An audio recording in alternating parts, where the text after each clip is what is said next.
Hello everyone. Today we are going to see the some question of Maharashtra set exam जो कि 7 अप्रैल को हुआ है, Sunday 7 April. Mathematical and science का set exam का पेपर जिसमें हम लोग सब कॉम्प्लेक्स एनालिसिस के ऊपर जो भी टॉपिक्स पे क्वेश्चंस आए थे वो कुछ देखने वाले हैं। सो यहाँ पर ये क्वेश्चन नंबर 22 दिया है सेट नंबर ए का, जिसमें दिया है क्या, which of the following is false. So यहाँ पर फॉल्स स्टेटमेंट कौन सा है वो पूछ रहा है हम लोग से। सो यहाँ पर क्या दिया है, log of Z. So log of Z हम लोग को क्या पता है, ln of Z plus I times argument of Z, और आर्गूमेंट किसके किसके बीच में रहता है, -π टू +π के बीच में। So this statement is true. Okay, और हमें क्या पता है, sine square Z plus cos square Z ये क्या होता है, 1 होता है। Sign hyperbolic Z plus cos hyperbolic Z भी क्या होता है, ये भी 1 होता है। कॉस स्क्वायर हाइपरबोलिक जेड ये भी 1 होता है। बट यहाँ पर क्या दिया है, cos hyperbolic z square minus sine hyperbolic z square is equal to 1 for all. यहाँ पर सब्ट्रैक्शन के बारे में बोल रहा है। सो ये स्टेटमेंट फॉल्स हो जाएगा। Log of z1 into z2, log की प्रॉपर्टी भी हमें पता है क्या होता है, log of z1 plus z2 किसी भी कॉम्प्लेक्स नंबर के लिए ट्रू होता है। सो इसके लिए option number C is the correct option.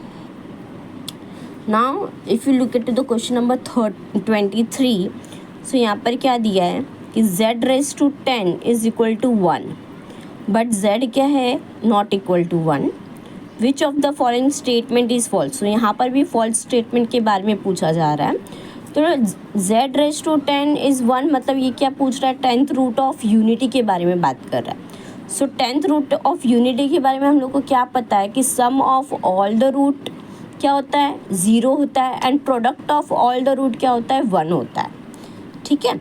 सो अगर मैं यहाँ पर लेती हूँ sum of all the roots of 10th root of unity, so इसके कितने रूट आएंगे, 9 रूट्स आएंगे, 10 रूट्स आएंगे जिसमें 1 इंक्लूड होगा। सो 1 को लेके 9 रूट्स आएंगे, उसमें क्या हो जाएगा।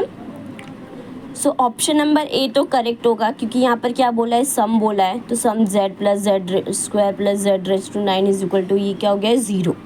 सो ये ट्रू है। ओके, फिर उसके बाद क्या दिया है, प्रोडक्ट दिया है 1z z square z cube z⁻9। So product क्या होता है, 1 होता है, ये भी पता है, तो ये भी ट्रू हो जाएगा।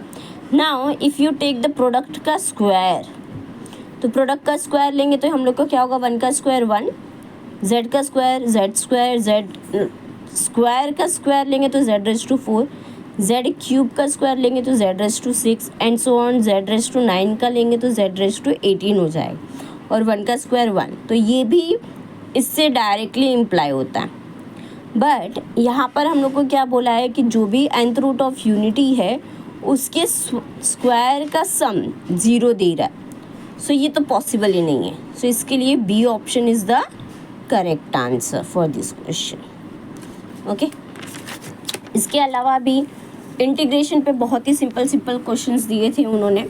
ये क्या है, मूवीज ट्रांसफॉर्मेशन के ऊपर क्वेश्चन दिया। Which of the following movies transformation maps the unit disc into itself. Unit disc मतलब सर्कल को सर्कल पे लेके जाता है।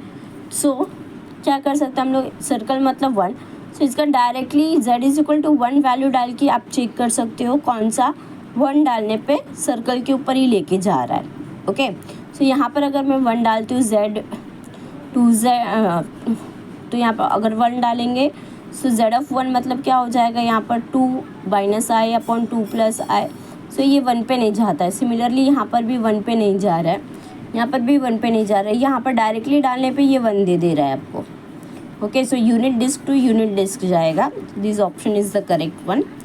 अगर ये हम लोग लेते हैं question number 26, so this question is given as let f be an analytic on the disc domain D such that f of 1 + 1 upon n is equals to 2n + 1 upon n + 1।